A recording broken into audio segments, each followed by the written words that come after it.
ओडिशा को रक्षा करदेला हेन्ताल वन कमिला बात्यार प्रकोप सुरक्षित रहीगला शह शह गछ और घर। बात्या दाना को नहीं सप्ताह हेलाणी ओडिशा रे लागी रही भय। खासकर उपकूल ओडिशा और समुद्र उपकूलिया गाँ लोके डरी छानिया होते। बात्या केउठी पहुंचला केतबेले माड़ हेबो पवन बेग केते रहिबो किछि एमिति प्रश्न समस्तक मनरे उंकी मारुथबा बेले बात्या केउठी माड़ हेबो से चित्र स्पष्ट हेबा परे केन्द्रापड़ावासी छानिया होते। किंतु प्रथम वन्यप्राणी पीसीसीएफ सुशांत नंद कही हेन्ताल वन बात्यार बेग को निश्चित रोकिबो। बास सैया हेला हेन्ताल वन में बात्या माड़ हेबा परे कमी जाइथिला प्रकोप। सुरक्षा कवच पाल्टिला हेन्ताल वन माड़ हेबा परे धीर हेला दाना। बंगोपसागर बड़ गोटाई स्थलभाग आड़कू मुहाईथिला बात्या दाना।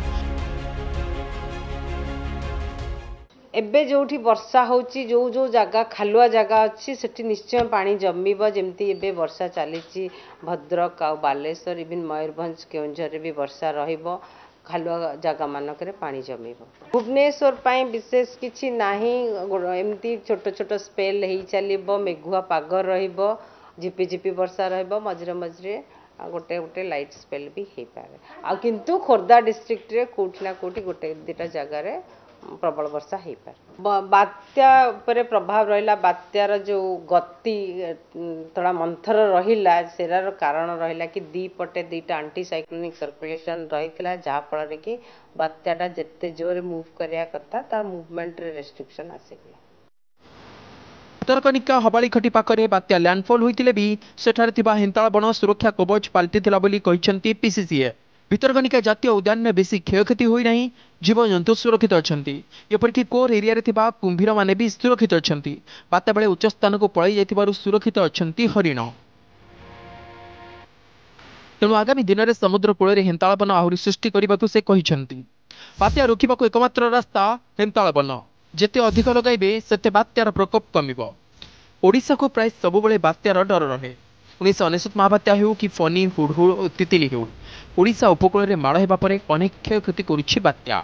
जेहेतु बात्या प्राकृतिक तेणु ताहाकु बंद करिबा संभव नुहे किंतु ताहाकु प्रतिहत करिबा लागि समुद्र उपकूल में हेन्ताल वन सृष्टि कले ता निश्चय रक्षा कवच पाल्टिबो। जार ज्वलंत उदाहरण केन्द्रापड़ा सेबड़े बात्या दाना प्रभाव में 3 दिन हेलाणी राज्यर अनेक जिले में प्रबल वर्षा लगी रही।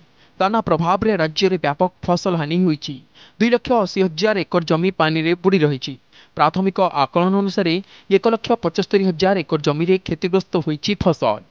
राज्य में फसल क्षयक्षतिर आकलन कृषि और राजस्व विभाग पक्षर मिलित भाव में सेपटे बात्या क्षयक्षति नहीं मुख्यमंत्री निजे समीक्षा करने सहित क्षयक्षतिर रिपोर्ट कलेक्टर को मागी सूचना रही। Bureau report Argus star. जदि आपंक आम भिडी भल लगा तेब आम चैनल को लाइक शेयर और सब्सक्राइब करने को जमा भी भूलु नहीं।